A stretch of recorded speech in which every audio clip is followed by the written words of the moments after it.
Hi mga idol, mga master, for today's video ay nag-home service na naman kaming muli. Ang ruta na naman namin ngayon ay Bagumbong, North Caloocan. So bago natin itong client ang aming ginugupitan ngayon mga idol, mga master. Pero lagi kaming nag-home service talagang dito sa North Caloocan. Bihira lang kami sa mga Quezon City or Valenzuela, Bulacan. Kadalasan talaga namin ginugupitan dito sa North Caloocan. Marami kaming siniservisyuhan dito. So ang request ng kanilang amo, summer cut, round head lang yung ulo. Ito ang ginugupitan ko. Yung bayaw ko naman, ang kaniyang ginugupitan, summer cut lahat, kasama na yung ulo, tsaka tinga at buntot. So yung sa bayaw ko pala mga idol, mga master, ay sobrang napaka-aggressive kaya nandyan yung kaniyang amo. Tinutulungan yung bayaw ko kasi nagwawala kung wala yung amo niya. Pero pag sa shop yan mga idol, sa mga clinic, bawal talaga yung mga amo na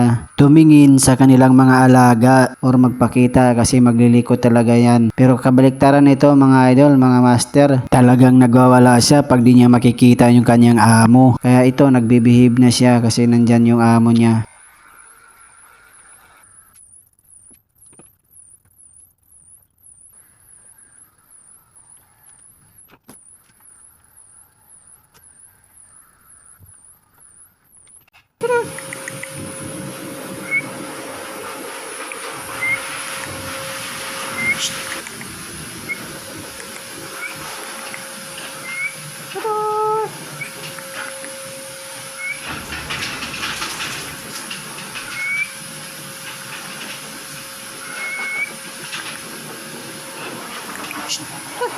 At tapos na nga tayong magupit sa pamarinya na ito mga idol, mga master. Pakisuporta naman sa ating channel, paki-like and share at paki-comment na din. So hanggang dito na lang ang ating video. Maraming salamat. Hanggang sa muli. Thank you for watching GRXZ TV. Don't forget to like, comment, and share. Subscribe.